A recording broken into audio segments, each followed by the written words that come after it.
یعنی تم کو جو ہے لوٹ مار کا مال جو تم کو جو ہے جو کچھ تم نے اکٹھا کیا ہے اس میں سے جی بھر کے کھاؤ، کیونکہ یہ تمہارے لیے حلال ہے، یہ پاکیزہ کام، یہ پاکیزہ مال ہے۔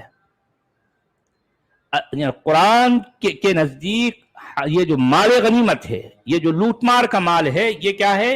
حلال بھی ہے اور پاک بھی ہے۔ قرآن کی آیتیں کہتی ہیں یہ بات، یعنی وَاعْلَمُوا أَنَّمَا غَنِمْتُمْ لِلَّهِ وَأَنَّ لِلَّهِ خُمُسَهُ وَلِلرَّسُولِ، یعنی اس مال غنیمت میں سے، اس لوٹ مار کے مال میں سے اللہ اور اس کے رسول کا 20% ہے، 20%۔ اب ظاہر بات ہے اللہ کو کیا پہنچنے والا، جو بھی پہنچے گا نبی کو پہنچ رہا ہے، اس کے رسول کا قبضہ 20% پر، باقی 80% سب کے سب لوگوں میں تقسیم کیا جائے گا، لیکن 20% کس کا ہے؟ اصل میں رسول کا ہے۔ اب سمجھ رہے ہیں؟ اچھا، اب اس کے بعد پھر یہ کہہ رہے ہیں کہ اگر جو ہے یعنی مطلب یہ بدنیتی سے اپنے آپ کو پاک نہ کیا اور وہی گندے جذبات اپنے اندر پرورش کیے جن کی بنا پر اس نے چوری کی اور اس کا ہاتھ کاٹا گیا، تو اس کے معنی یہ ہیں کہ ہاتھ تو اس کے بدن سے جدا ہو گیا، مگر چوری اس کے نفس میں بدستور موجود ہے۔ اس وجہ سے وہ خدا کے غضب کا اسی طرح مستحق رہے گا جس طرح ہاتھ کٹنے سے پہلے تھا۔ اسی لیے قرآن مجید چور کو ہدایت کرتا ہے کہ وہ اللہ سے معافی مانگے اور اپنے نفس کی اصلاح کر لے، کیونکہ ہاتھ کاٹنا تو انتظام تمدن کے لیے ہے۔ اس سزا سے نفس پاک نہیں ہو سکتا۔ نفس کی پاکی صرف توبہ اور رجوع الی اللہ سے حاصل ہوتی ہے۔ نبی صلی اللہ علیہ وسلم کے متعلق احادیث میں مذکور ہے کہ ایک چور کا ہاتھ جب آپ کے حکم کے مطابق کاٹا جا چکا تو آپ نے اسے اپنے پاس بلایا اور اس سے فرمایا قل استغفر اللہ واتوب الیہ، کہ کہہ دے کہ میں خدا سے معافی چاہتا ہوں اور اس سے توبہ کرتا ہوں۔ اس نے آپ کی تلقین کے مطابق یہ الفاظ کہے، پھر آپ نے اس کے حق میں دعا فرمائی کہ اللہم تب علیہ، خدایا اسے معاف فرما دے۔ اب بھئی جاپان میں کون سے جو ہے کون سی قرآن کا درس ہوتا ہے اور وہاں کون سی حدیثیں پڑھائی جاتی ہیں؟ نہیں تو سچ والا جی، یہ اس کے ہاتھ کٹ گئے اور اس کے ہاتھ کٹ جانے کے بعد یہ اس کی معافی کی دعا مانگ رہے اور اس کو معافی مل جا رہی، اس کا ہاتھ تو چلا گیا نا؟ نہیں، اب اندازہ لگائیے کہ یہ سارا کل ملا کر یہ ہاتھ کاٹنے کا جو ہے مطلب اس کی جو سزا ہے، یہ بذات خود اپنے اندر بڑی بربریت رکھتی ہے۔ اس کا مطلب آپ اپنے معاشرے کی تربیت نہیں کر پا رہے ہو۔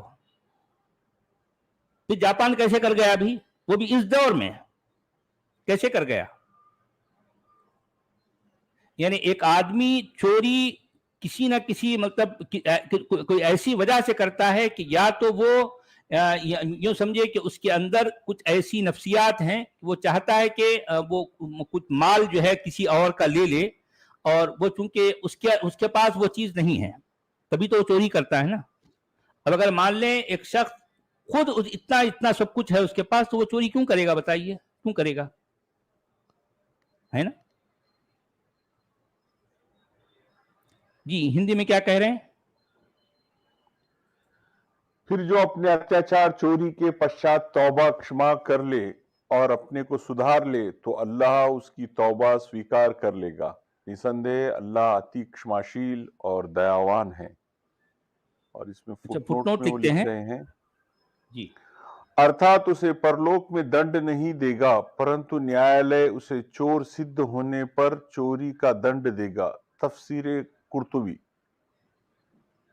اچھا، آیت نمبر 40 میں کہا جا رہا ہے أَلَمْ تَعْلَمْ أَنَّ اللَّهَ لَهُ مُلْكُ السَّمَاوَاتِ وَالْأَرْضِ يُعَذِّبُ مَنْ يَشَاءُ وَيَغْفِرُ لِمَنْ يَشَاءُ وَاللَّهُ عَلَى كُلِّ شَيْءٍ قَدِيرٌ۔ کیا تم جانتے نہیں کہ اللہ زمین اور آسمانوں کی سلطنت کا مالک ہے؟ اصل میں یہ الفاظ جو ہے کچھ اضافہ کر کے وہ بات کچھ اپنے طریقے سے بولنا چاہ رہے ہیں کہ وہ آیت میں اصل میں یہ کہا گیا ہے کہ کیا تو نہیں جانتا کہ اللہ آسمانوں اور زمین کا مالک ہے یا اس کی ملکیت رکھتا ہے؟ یعنی یہ اس کا یہ مطلب ہے کہ کیا تو نہیں جانتا کہ آسمانوں اور زمین اللہ کی ملکیت ہیں؟ یعذب من یشاء، یعنی مطلب وہ جیسے چاہتا ہے وہ عذاب دیتا ہے، جیسے چاہتا ہے وہ معافی کرتا ہے، یا جس کو چاہتا ہے عذاب دیتا ہے۔ سلطنت کا لفظ جو ہے سلطنت ڈال دیے، یہ اصل میں یہ ان کا اپنا ترجمہ ہے، سلطنت۔ بھئی یہاں سلطنت کی بات، یہاں ملکیت کی بات ہو رہی ہے، یعنی میں اس کا مالک ہوں، تو اب میں چونکہ میں مالک ہوں اس لیے جس کو چاہتا ہوں عذاب دیتا ہوں، جس کو چاہتا ہوں معاف کر دیتا ہوں۔ ارے بھائی یہ لچھن، یہ انداز تو جو ہے ایک سردار کے ہوتے ہیں جو سرپھرا ہے۔ بھائی دیکھیں بات یہ ہے کہ جو کوئی یعنی جرم کرے گا میں اس کو عذاب دوں گا، اور جو کوئی یعنی واقعی اچھے راستے پر چلے گا تو میں اس کو اس کے ساتھ مغفرت والا معاملہ کروں گا۔ الفاظ یہ ہونے چاہیے۔ بھئی دیکھیں یہ الفاظ، یہ انداز کس کے ہیں؟ ایک سرپھرے سردار کے ہوتے ہیں نا، کہ میں جس کو چاہوں جو ہے عذاب دوں اور جس کو چاہوں بخش دوں۔ یہ کیا انداز ہے یار؟ یہ کیا انداز ہے بات کرنے کا؟ بھئی دیکھیں کوئی کتنا بڑے سے بڑا بھی جو ہے یعنی مان لو کوئی اب جیسا ایک کوئی سپر پاور ہے،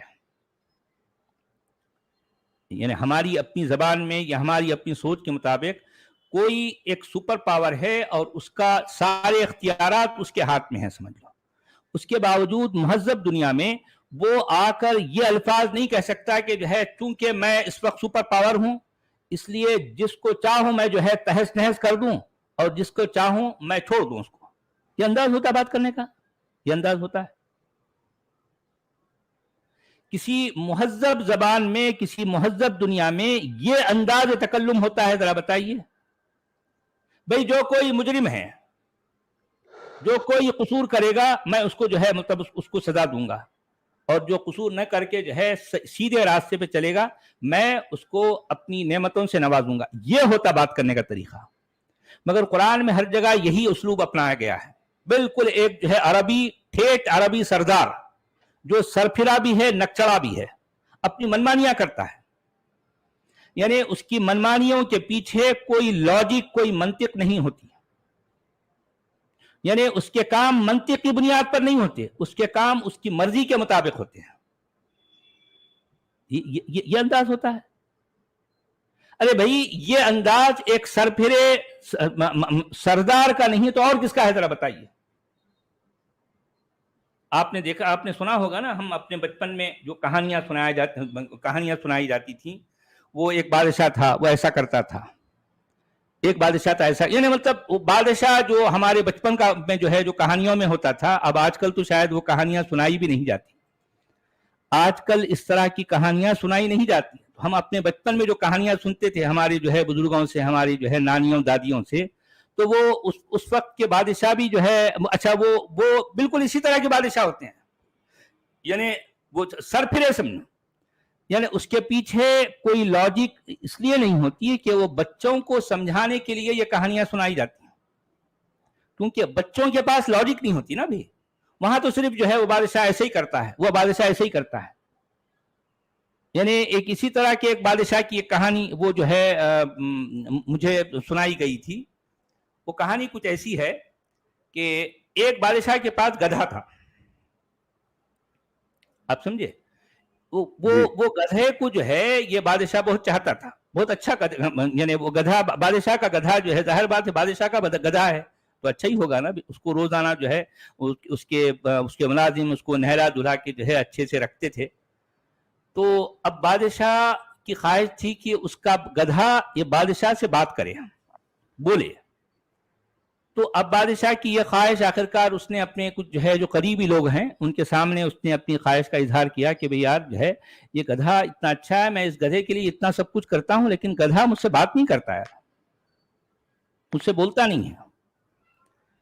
تو اب وہ لوگ بھی جو ہے بڑے پریشان ہیں، یار جو ہے بادشاہ جو ہے بادشاہ کے سوال کا جواب کیا دیں، آخر وہ چپ ہو جاتے ہیں۔ تو اس نے جو ہے اس کو بادشاہ نے یہ کہا کہ بھئی تم جو ہے میری پوری سلطنت میں یہ منادی لگا دو کہ جو کوئی میرے اس گدھے سے مطلب اس گدھے کی مجھ سے بات کروائے، یعنی گویا کہ گدھا مجھ سے بات کر لے تو میں انعام کے طور پر اس کو اپنی آدھی سلطنت بھی دے دوں گا اور اپنی بیٹی سے اس کا نکاح بھی کر دوں گا. اچھا بچپن میں ہم یہ ضرور سنتے تھے کہ بادشاہ کے بعد ایک بیٹی ہوتی اور وہ بادشاہ کا جو ہے مطلب اس کا من فکر مند رہتا تھا بیٹی کو لے کے, اچھے رشتے کی تلاش میں رہتا تھا بادشاہ. تو اب وہ بادشاہ یہ منادی کروا دیتا, پوری سلطنت میں یہ منادی ہو جاتی کہ ارے بھائی بادشاہ سلامت کے پاس ایک گدھا ہے اور بڑا اچھا گدھا ہے, بس اس میں مسئلہ یہ ہے کہ وہ بادشاہ جو ہے چاہتا ہے کہ وہ گدھا اس سے بات کرے, تو لیکن وہ گدھا بات نہیں کر رہا. اب اگر جو کوئی بھی یہ جو ہے مطلب گدھے کی بات بادشاہ سے کروا دے تو بادشاہ انعام کے طور پر اس کو آدھی سلطنت بھی دے دے گا اور اس کی بیٹی سے اس کی جو ہے اس کی شادی بھی ہو جائے گی.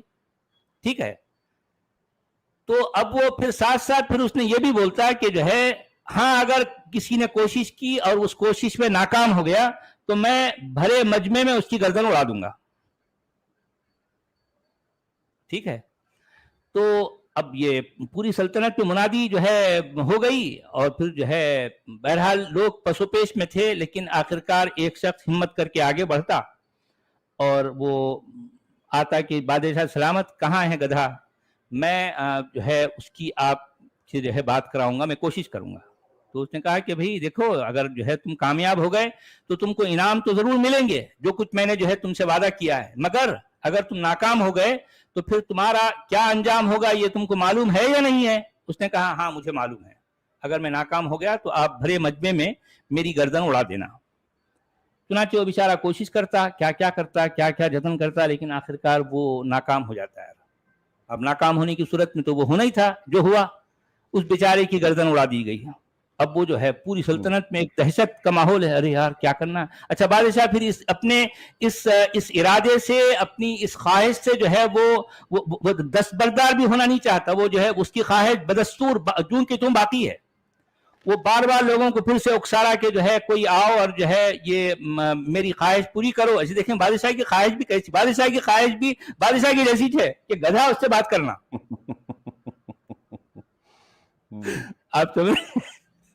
تو آخرکار ایک اور شخص آتا, اس نے بھی کوشش کی اور آخرکار وہ بھی ناکام ہو گیا, پھر اس کی بھی گردن اڑا دی گئی. اب تو پوری سلطنت میں دہشت کا ماحول ہے اور پھر بادشاہ بھی اپنی اس خواہش سے دستبردار بھی نہیں ہو رہا. اس کی خواہش جون کی تم باقی ہے اور پھر وہ بدستور جو ہے منادی پہ منادی لگایا جا رہا ہے کہ بھئی کوئی آؤ اور جو ہے یہ کام کرو, میں اس کو انعام سے جو ہے نواز دوں گا. آخرکار کافی عرصے کے بعد ایک شخص اور آتا ہے, آ کے کہتا ہے کہ بادشاہ سلامت مجھے آپ کی شرائط بھی منظور ہیں اور آپ کا انعام بھی میرے سامنے ہے, اور میں جو ہے میں اس یقین سے آیا ہوں کہ آپ کی خواہش پوری کر دوں. تو بادشاہ کو پہلے خوشی تو ہوتی ہے, مگر پھر جو ہے وہ بولتا ہے یار جو ہے 2 انسانوں کی آلریڈی جان جا چکی ہے, اب یہ بندہ بھی کوشش کرے گا اور ناکام ہو جائے گا تو اننیسیسری اس کی بھی جان جائے گی. تو پھر اس نے پھر دوبارہ اپنی ساری بات کا جو اظہار کرتا ہے, دیکھو بھائی اگر تم ناکام ہو گئے تو پھر تمہاری بھی گردن جو ہے سب کے سامنے اڑا دی جائے گی. اس نے کہا ہاں مجھے معلوم ہے, اگر آپ میری گردن اگر میں ناکام ہو گیا تو میری گردن آپ ضرور اڑا دینا. تو اس کے بعد کہاں ہے گدھا؟ تو اب گدھے کو پوری بھرے دربار میں جو ہے بادشاہ سلامت بھی یعنی اپنے تخت پر جو ہے یعنی براجمان ہیں, سارے لوگ جو ہے اس کے درباری بھی ہیں اور بھرا مجمع ہے. تو ان کے سامنے گدھے سلامت کو بھی جو ہے لایا جاتا ہے, حضرت یافور کو.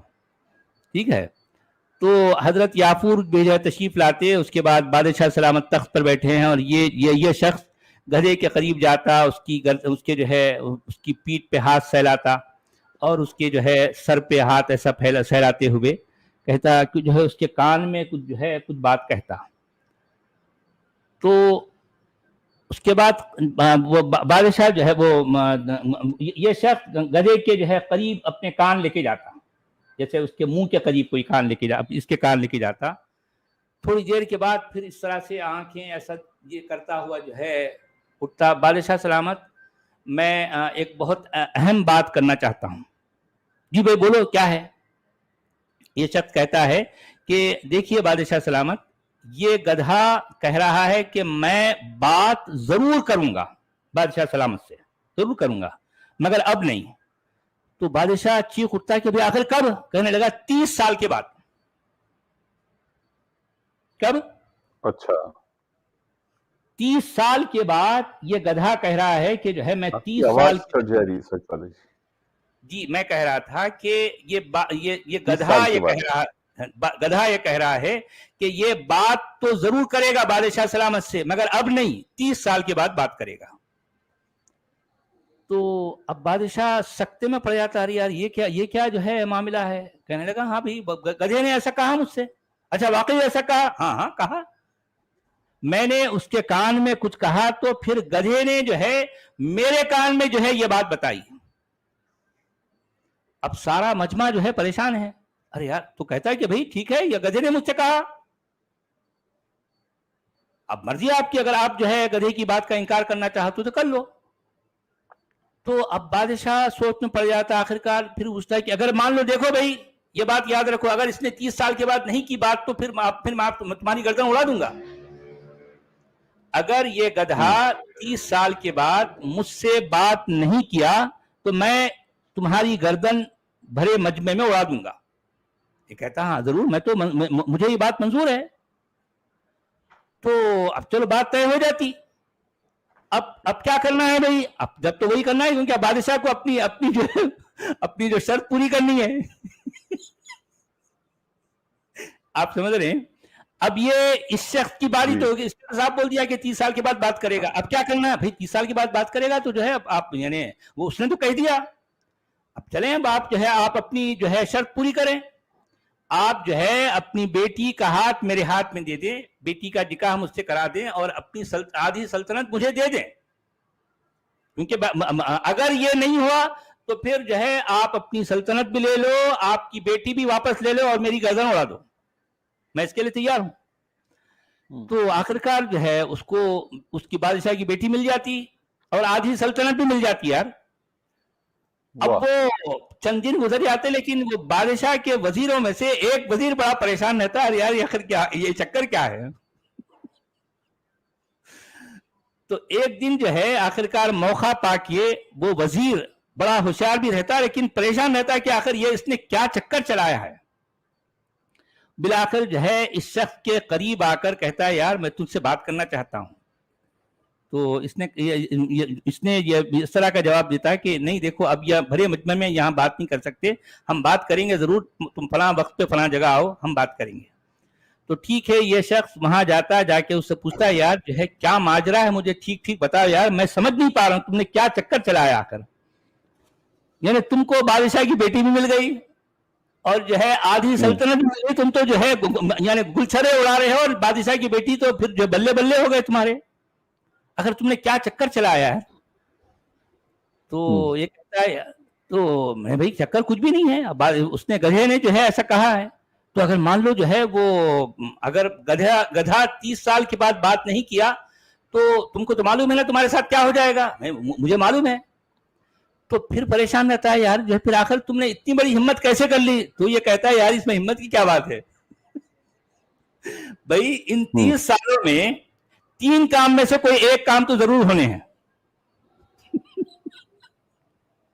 کیا 30 سالوں کے دوران یہ 3 کاموں میں سے کوئی ایک کام ضرور ہوگا. یہ وزیر پوچھتا کون سا کام؟ دیکھیں 3 کام کیا ہے. دیکھیں 30 سال کا عرصہ کوئی چھوٹا عرصہ نہیں ہے، بہت لمبا عرصہ ہے. ان 30 سالوں میں یا تو بادشاہ مر جائے گا یا پھر میں مر جاؤں گا یا نہیں تو گدھا مر جائے گا.